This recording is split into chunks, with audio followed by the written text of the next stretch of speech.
چنانچہ تورات اور انجیل کے اندر بھی، تورات اور انجیل کے بارے میں مختصر سا تھوڑا تعارف پیش کروں. تورات اور انجیل کے اندر تو بہت زیادہ تحریف کر دی گئی ہے. تحریف کا مطلب یہ کہ اس میں ہر سال ہر دفعہ کوئی نہ کوئی چینجنگ ابھی بھی ہو رہی ہے، وہ کرتے رہتے ہیں. حضور علیہ الصلوۃ والسلام کا تذکرہ جہاں جہاں تورات میں تھا اس کو انہوں نے اس کے الفاظ تبدیل کر کر کر کے نکالنے کی کوشش کی ہے، لیکن ابھی بھی کچھ نہ کچھ تورات کے اندر جو جس حالت میں بھی ہے وہ، اور انجیل کے اندر حضور علیہ الصلوۃ والسلام کا تذکرہ ملتا ہے. اور اس کا پتہ اس سے چلتا ہے کہ جب آپ جدید اور قدیم نسخوں کو ملاتے ہیں، یعنی اگر آج ایک انجیل کا ایڈیشن مثلا 2018 میں پبلش ہوا ہے اور ایک انجیل کا ایڈیشن 2000 میں پبلش ہوا ہے، آپ جب ان کو کمپیئر کریں گے، آپ جب دیکھیں گے، آپ کو واضح پتہ چل جائے گا کہ 2018 کے ایڈیشن میں کچھ ہے، 2000 کے ایڈیشن میں کچھ ہے. تو انہوں نے تو اپنے کلام کے ساتھ یہی کیا تھا. تو تورات اور انجیل یہ دو الفاظ استعمال ہوتے ہیں آج کل کی زبان میں. عیسائی ایک کو کہا جاتا ہے عہد نامہ جدید، یہ صرف معلومات کی حد تک بتا رہا ہوں، اس کا کوئی ہمارے اس سے تعلق نہیں ہے.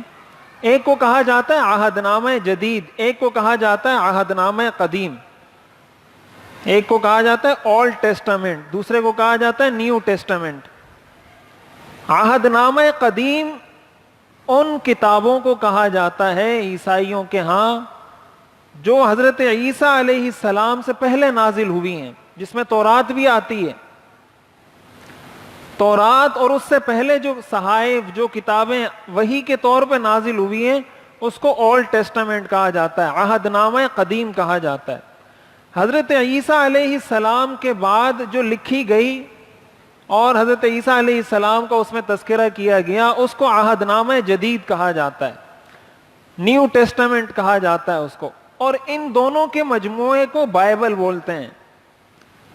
عیسائی صرف نیو ٹیسٹامنٹ پر ایمان رکھتے ہیں، جس کو جدید عہد نامہ جدید کہا جاتا ہے.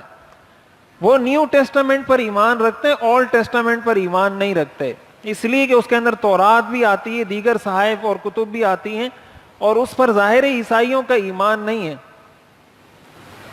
ان دونوں کے مجموعے کو بائبل بھی کہتے ہیں، اسی کو اردو میں کتاب مقدس بھی بولتے ہیں، مختلف اس کے نام انہوں نے رکھے ہوئے ہیں.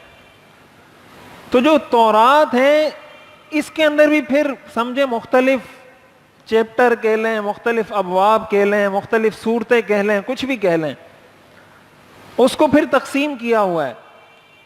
پھر ان ابواب کے اندر بھی کچھ چیپٹر ایسے ہیں جس پر یہودی متفق ہیں کہ ہاں یہ ٹھیک ہے، کچھ چیپٹر ایسے ہیں جس میں سب یہودیوں کا اختلاف ہے کہ نہیں یہ چیپٹر ٹھیک نہیں ہے. اسی طرح جو انجیل ہے، جو عہد نامہ جدید ہے، اس کے اندر بھی یہی معاملہ ہے.